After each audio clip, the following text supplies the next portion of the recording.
Elder Chief, with tears streaming down his face, held my hand as he sent me down the mountain. Tina, it's not that Grandpa is heartless. You eat too much, and the clan simply can't afford to keep you. You should go to the human world and rely on your 3 cousins. Having just finished a whole roasted lamb, my stomach couldn't help but growl again after hearing this. Elder Chief wasn't wrong. What if my cousins can't afford to feed me either? Don't worry about that. Even 10 of you wouldn't be a problem for them. Go and enjoy the delicacies of the human world. With that, he mercilessly closed the barrier, leaving me bewildered in the wind. Half an hour later, I stood outside Aaron's villa, finally understanding why Grandpa was so confident. Wow, it turns out Aaron is quite wealthy in the human world. The villas here were grand and palatial. Even if I ate to my heart's content, I wouldn't bankrupt Aaron. With that thought, I picked up my sack and rushed in. Just then, a woman walked out. I didn't notice, and my sack accidentally brushed against her shoe. Ah! Where did this country bumpkin come from, carrying such a dirty thing? You dirted my new shoes. I'm sorry, I didn't mean to, and this sack isn't dirty. In our other world, we use personal space for storage, not suitcases. But since items from the other world can't be used in the human world, Elder Chief had casually given me a sack to bring some specialties for Aaron. I glanced at her high heels, still pristine and white, not dirty at all, just lightly brushed. I thought that since I had apologized, the matter should be settled. So, I picked up my sack and continued walking. But she grabbed me. A simple sorry is enough. Do you know how much these shoes cost? Can you afford to pay for them? How expensive could a pair of shoes be? Not wanting to cause trouble, I patiently said. How about this, you come in with me to find my cousin, and I'll have him compensate you. Despite my concession, the woman mocked me even more. I see, how could a high-end villa area like Longhua have a bumpkin like you? So you're here to rely on relatives. Your cousin must be a security guard here, right? Who could tolerate such sarcasm? I was about to retort angrily. Then I heard Aaron's cold voice behind me. Since when did I become a security guard at Longhua? I turned around and saw Aaron stepping out of a Maybach. The woman's expression changed instantly, and she stammered. Mr. Aaron? Is she your cousin? It seemed Aaron was quite well known, being recognized so quickly. Aaron didn't even glance at her, walking straight to my side and gently asking what had happened. What happened here, Tina? After understanding the situation, Aaron turned to the woman. The gentle and doting expression on his face vanished, replaced by cold sharpness. The money on this card is enough to buy you 100 pairs of shoes. Take the money and leave. Don't let me see you in Longhua again. The woman, no longer arrogant, picked up the card and ran away, covering her face. Later, I found out that the entire villa area was developed by Aaron's Longhua group.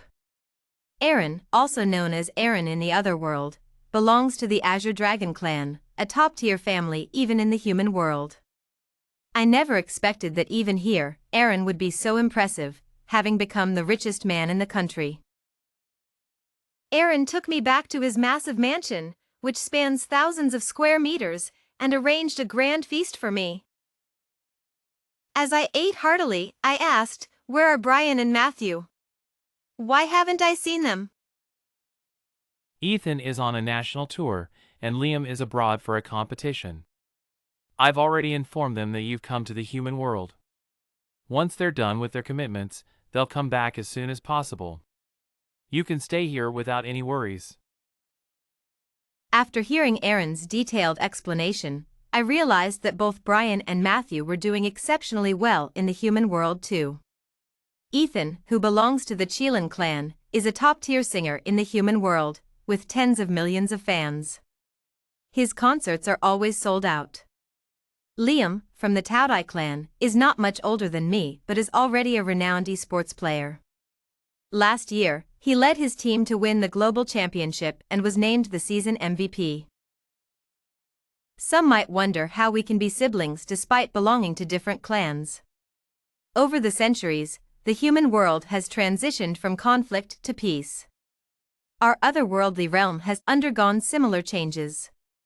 Thousands of years ago, azure dragons were divine beasts, and Taotais were fierce beasts, and they would never have intermarried. But now, we value romantic freedom and no longer distinguish between divine and fierce beasts. We are all part of the otherworldly realm. Growing up with my cousins, who have all become so accomplished, I still feel like a useless freeloader who only knows how to eat. The food in my mouth suddenly lost its flavor. Why did you stop eating? Is the food not to your taste? I can have them prepare another table of dishes for you. Aaron, I'm just a useless freeloader who only knows how to eat. I can't even be supported by Elder Chief anymore. Seeing my tears, Aaron clumsily wiped them away and comforted me gently. Our Tina doesn't need to know anything else. As long as you can eat, that's enough. If Elder Chief can't support you, I will. Tina just needs to live without worries. But... No buts. Tina, don't you remember? I told you when we were kids that all the money I earn will be for buying you delicious food. Now, I have plenty of money. Whatever you want to eat, just buy it. With that, he handed me a black card. Take it and spend it. If it's not enough, ask me for more. I stared blankly at the card in my hand, hiccuping through my tears. Aaron was still as domineering as ever. I guess it's just in his blood. The Azure Dragon clan has always been this powerful. When we were kids, I often followed my 3 cousins around. Aaron was the most domineering and protective, always shielding us. With him around, no young beast dared to bully us.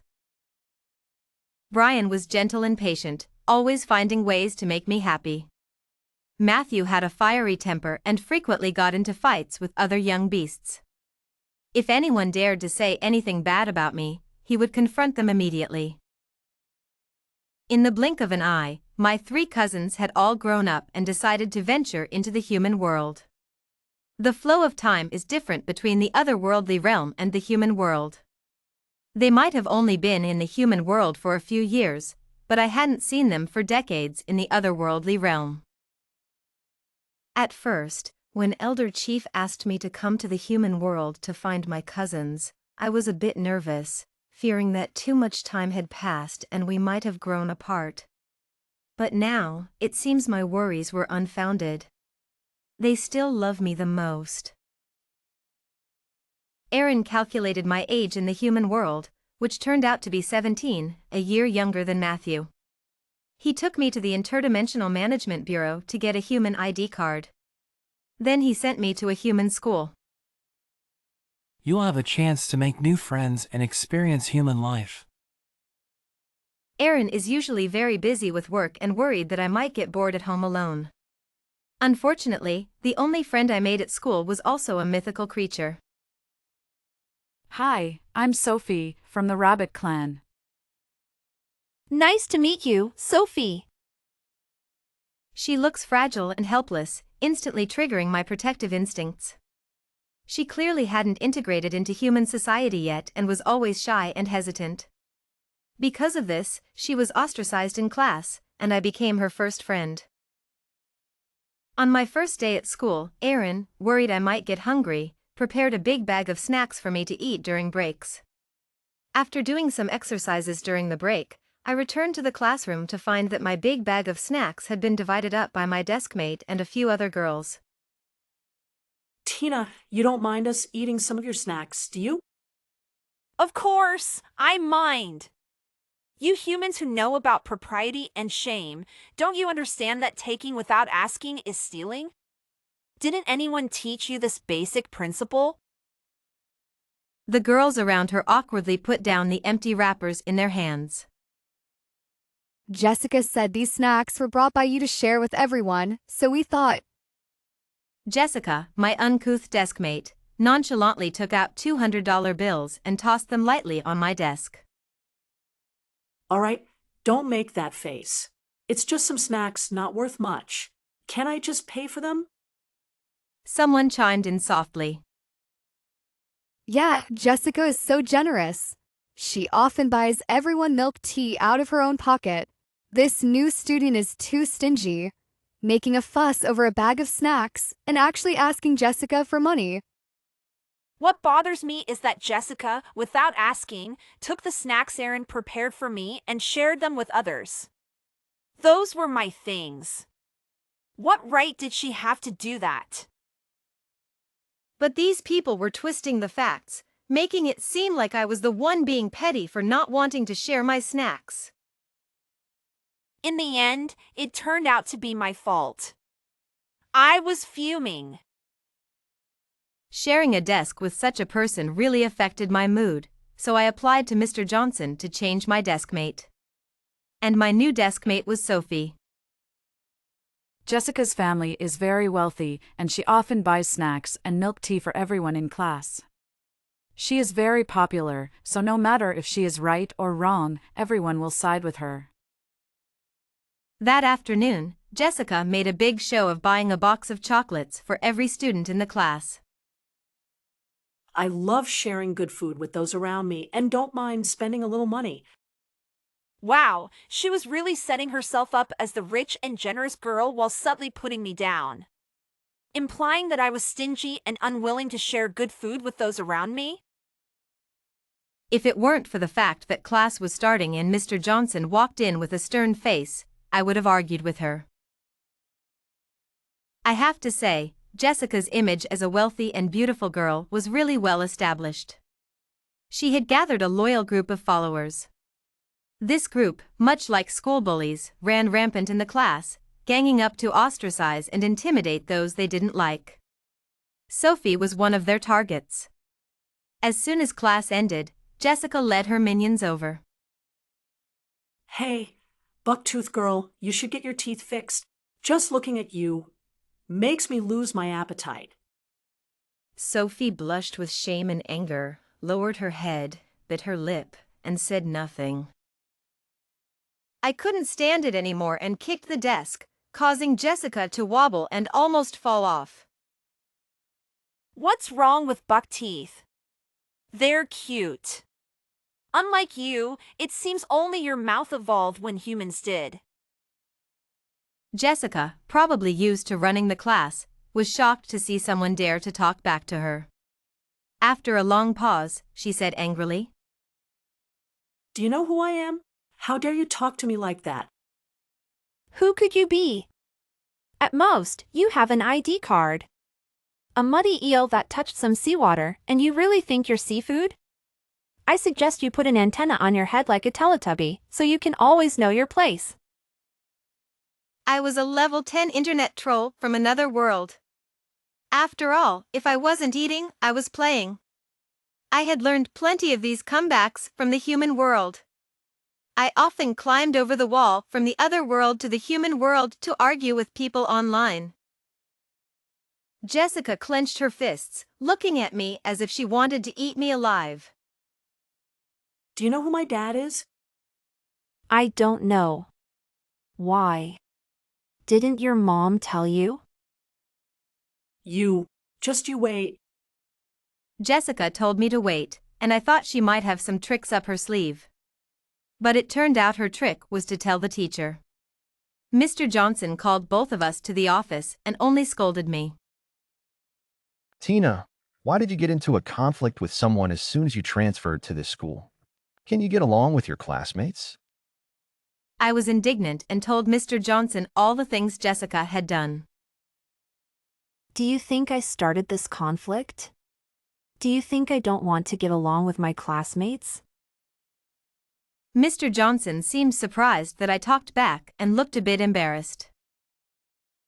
At such a young age, you have no respect for authority. I don't know how your parents raised you. Jessica said you insulted her parents and wants you to bring your parents here. I originally thought it was just a minor argument between classmates and didn't need to involve your parents. But now, not only do you need to apologize, but your parents also need to come to school and apologize to Jessica. I looked at Mr. Johnson in astonishment.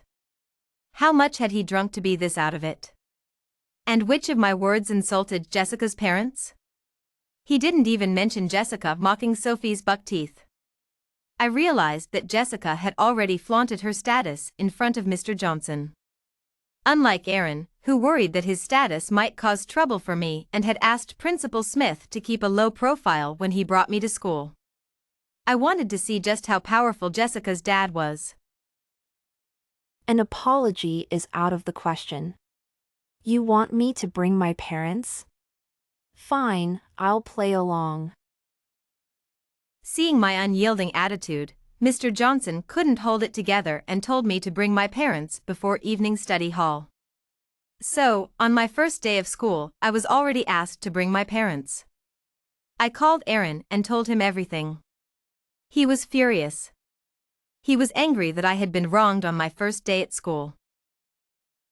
When he arrived at the school, the previously clear sky suddenly turned dark with thunder and lightning, and it started pouring rain.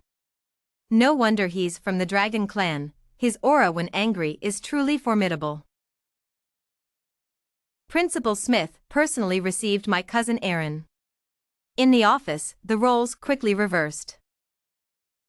How can you be a teacher like this, Mr. Johnson? You can't distinguish right from wrong, and you make conclusions without understanding the situation. At your age, you should know better. Mr. Johnson was so scolded that he didn't dare to lift his head. Jessica was already dumbfounded, staring blankly at Aaron, probably unable to figure out who he was that even Principal Smith treated him with such respect. Mr. Aaron, how do you think we should handle this matter? Tina, you decide. Do whatever makes you happy. Mr. Johnson looked at me with a pleading face. But I had no sympathy for him. As far as I know, Jessica often bullies her classmates, and as her homeroom teacher, Mr. Johnson has turned a blind eye to it and always defended her. I think someone who judges people based on their status is not fit to be a teacher. Yes, Tina is right. Principal Smith understood, and the matter was settled. At that moment, a woman drenched from head to toe hurriedly pushed the door open and came in. I looked up and saw that it was the same woman who had given me a hard time at the Longhua Villa entrance. I heard someone scolded my Jessica. As she finished speaking, she looked up and saw Aaron sitting expressionlessly in the main seat. Turning her head, she saw me looking at her with a half smile. She froze. I thought Tina had insulted her parents, but it turns out she just revealed some inconvenient truths about certain people's identities. If you don't have the capital to be high profile, then keep a low profile. Aaron elegantly stood up, took my hand, and led me out. Don't let our Tina be tainted by staying with such unsavory people. It wasn't until I returned to the classroom that I realized Jessica is an illegitimate child. And that woman is just a mistress. My words must have hit her where it hurt, no wonder she was so angry. Later, Jessica didn't return to the classroom. A few days later, someone came to the classroom and moved her things out. We also got a new homeroom teacher. Principal Smith gave Mr. Johnson some face, saying he resigned due to health reasons. As for the specifics, I didn't know and didn't care. Narrator, tone, cheerful. After this incident, Sophie and I became good friends. I was the first to discover her Rabbit Clan identity and also revealed my own to her. We had a great conversation.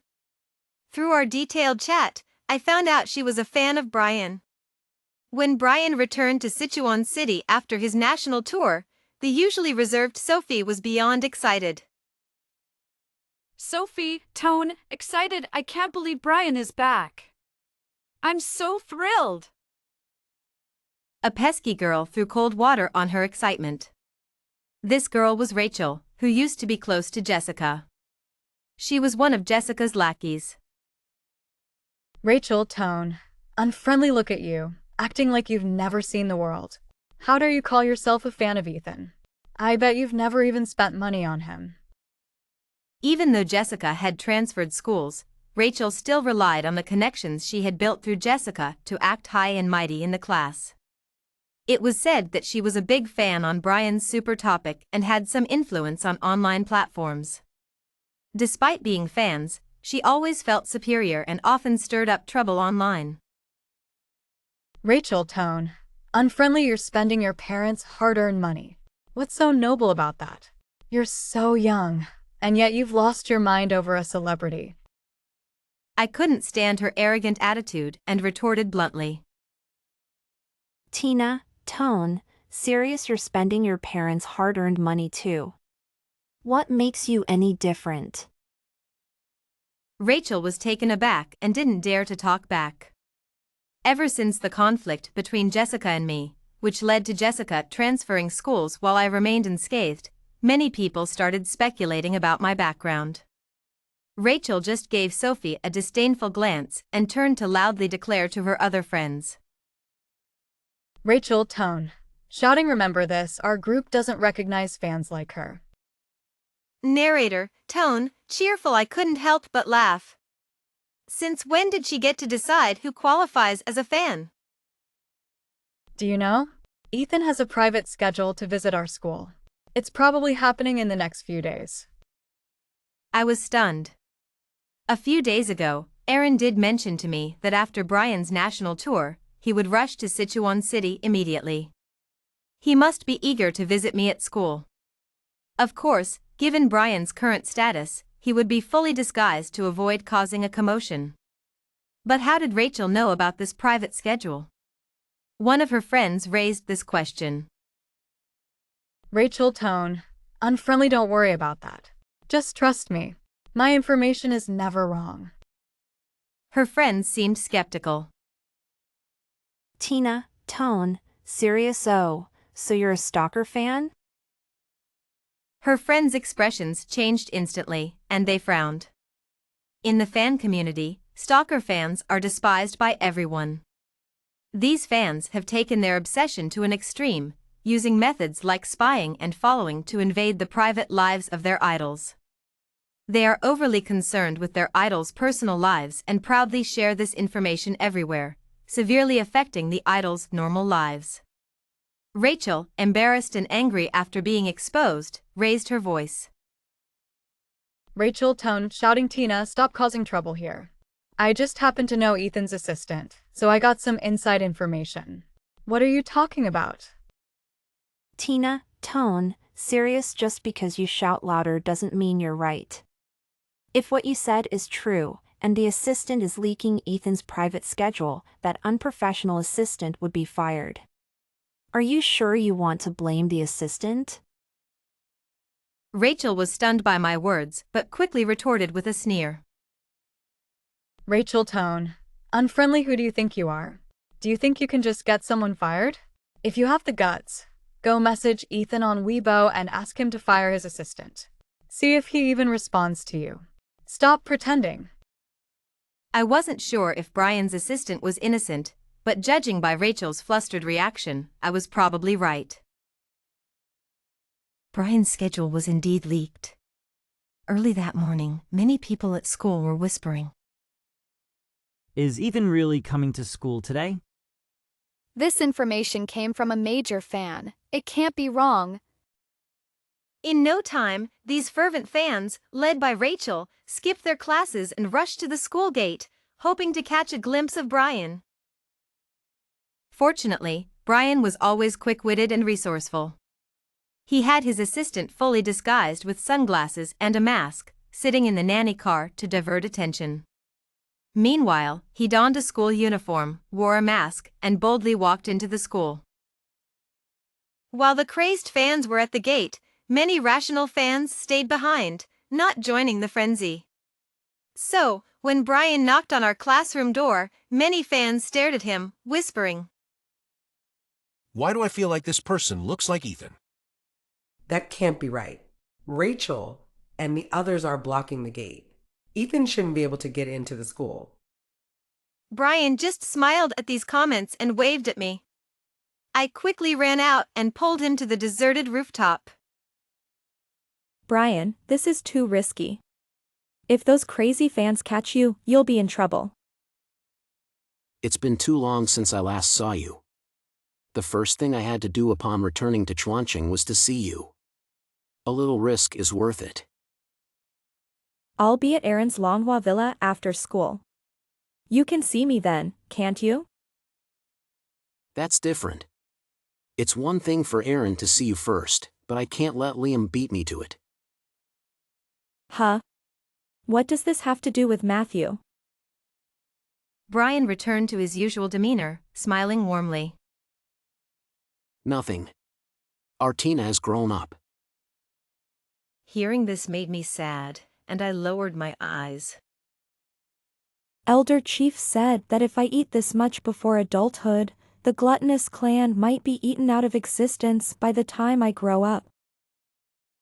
He's just talking nonsense. Even if Tina eats through the 3 realms, I can still take care of you. Don't worry, Tina, you have me. I felt a warm sensation in my heart. Among my 3 cousins, I enjoyed spending time with Brian the most. The Kirin clan is known for their gentle, kind, and benevolent nature, often referred to as benevolent beasts. Brian's heart is too kind and gentle, which is why these obsessive fans are so rampant. We didn't get to spend much time alone before some fervent fans returned to the school building, searching for him everywhere. Why is his assistant in the car? Is he already in the school? Let's search around. We will find him. Their aggressive demeanor was more like a vendetta than fandom. I have to go now. Be careful. Don't worry, I have a backup plan.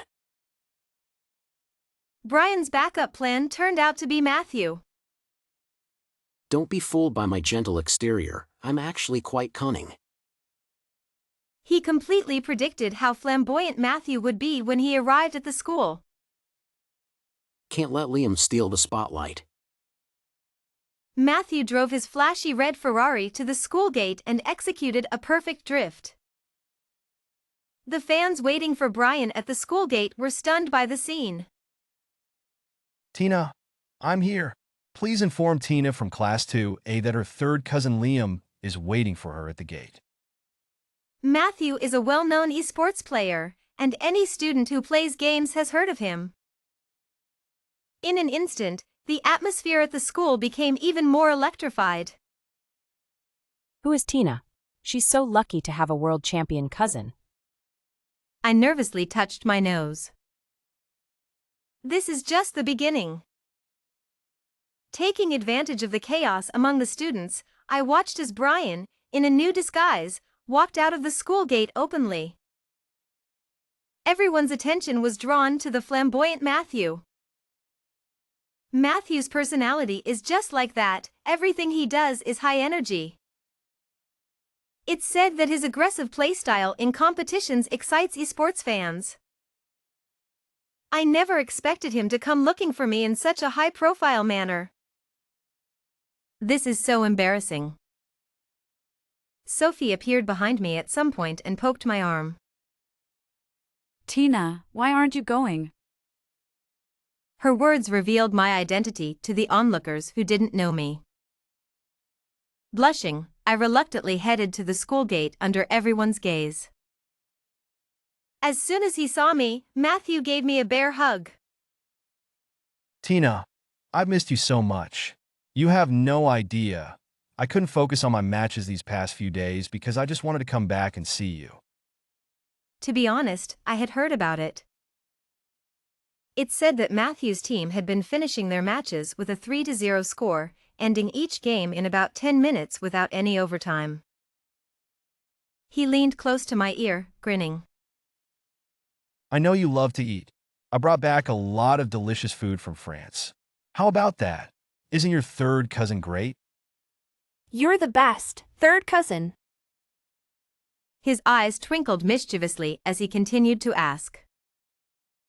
So, out of the 3 cousins, who do you like the most? What kind of trick question is this? Aaron is strong and domineering, Brian is gentle and considerate, and Matthew is passionate and fiery. But they all have one thing in common, they're extremely protective of me. How am I supposed to choose? All 3 cousins hold the same weight in my heart, none is more important than the other. But if I said that, Matthew would definitely be unhappy. Fortunately, I've been integrating well into human society these past few days and have learned a lot about social etiquette. I blinked nervously but kept a straight face. I like you the most, third cousin. Sure enough, Matthew beamed and ruffled my face like kneading dough. Third cousin didn't spoil you for nothing. I thought to myself, this is bad. Knowing Matthew's personality, he's definitely going to brag to Aaron and Brian when we get back. What kind of chaos will that cause? Aaron didn't even glance at the woman. He walked straight to my side and gently asked what had happened. Tina, are you all right? What happened here? After understanding the situation, Aaron turned to the woman. The gentle and doting expression on his face vanished, replaced by cold sharpness. The money on this card is enough to buy you 100 pairs of shoes. Take it and leave. Don't let me see you in Longhua again. The woman, no longer arrogant, picked up the card and ran away, covering her face. It's actually not a big deal. Someone reported to the Interdimensional Management Bureau, claiming that you belong to the gluttonous clan, one of the ancient fierce beasts, and that you would endanger human society. They demanded that the Bureau send you back to the other world. I was stunned. The gluttonous clan from ancient times was indeed ferocious and brutal, even eating their own kind. But what era are we in now? After thousands of years of evolution, the gluttonous clan no longer eats people. By that logic, Matthew, who belongs to the ferocious clan, is also a fierce beast. Tracing back, the ferocious clan was also a great evil beast, known for its vicious nature and preference for eating people, especially good ones. However, over time, the ferocious clan gradually developed a more auspicious image. Although we gluttonous clan members can eat a lot, we haven't harmed anyone. Why can't human society accept us? Apart from being a bit gluttonous, I have no other flaws. I can't even bear to step on an ant. Now, being accused of being a fierce beast that would endanger human society, I felt more wronged than Do-e. I've only been in the human world for a few days and haven't had enough fun yet. The food here is so delicious, and there's so many fun things to do. Most importantly, I don't want to leave my brothers. I knew I shouldn't have told you. Now you're shedding golden tears. Tina, don't cry. Rest assured, the Interdimensional Management Bureau is a fair institution. They will make a just decision after investigating. Really? But you looked so serious just now. I thought I was definitely going to be sent back. Well, it's not because of that. It's just that the person who reported you sent an anonymous letter. We're worried that this person might be a hidden threat, and we're thinking about how to find them. I finally breathed a little easier. Hearing this, a thought flashed through my mind. I only told one person about being a gluttonous. That person was Sophie.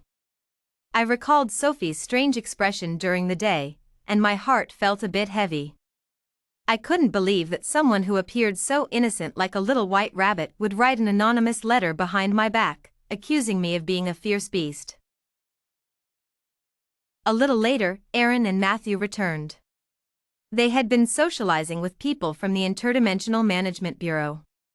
Brian's identity was too special, making it inconvenient for him to appear in such settings, so he stayed home. The Interdimensional Management Bureau has verified your life history with Elder Chief. They confirmed that you never harm living beings and only eat cooked meat. The report has been dismissed. I finally felt a weight lift off my shoulders. I told Aaron and Matthew about my situation with Sophie. Sophie slandered you and filed a false report. If it's verified, the Interdimensional Management Bureau will hold her accountable.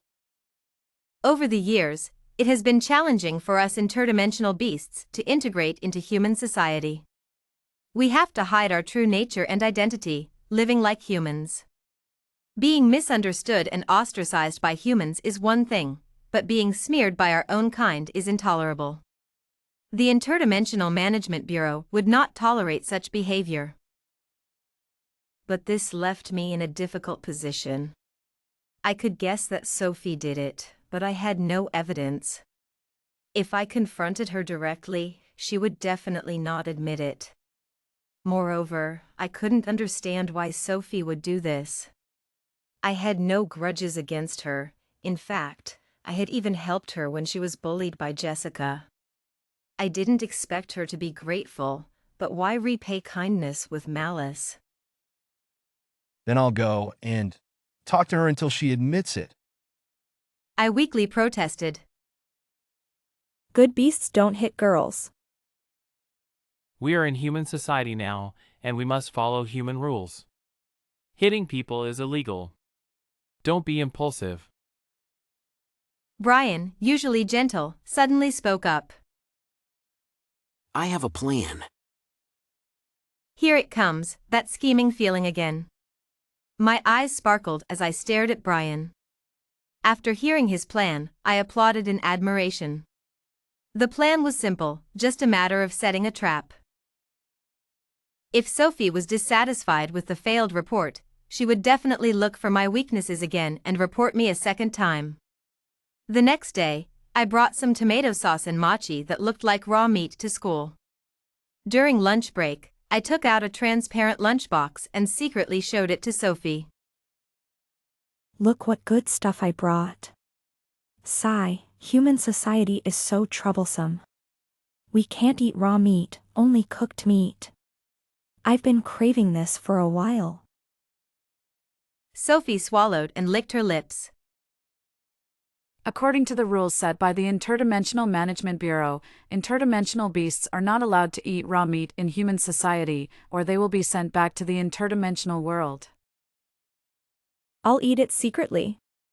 No one will know. I pointed towards the rooftop. I can't stand it anymore. I'm craving this so much.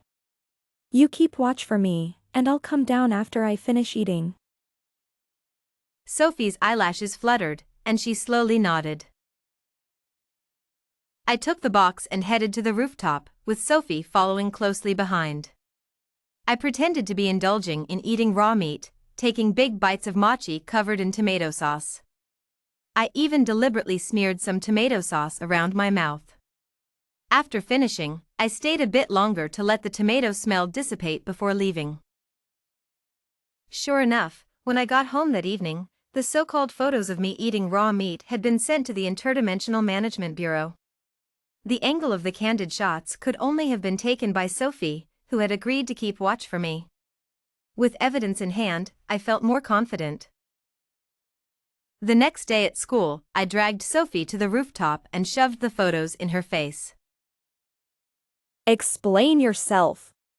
Why did you do this? Sophie's expression was a mix of shock, confusion, then realization, and finally anger.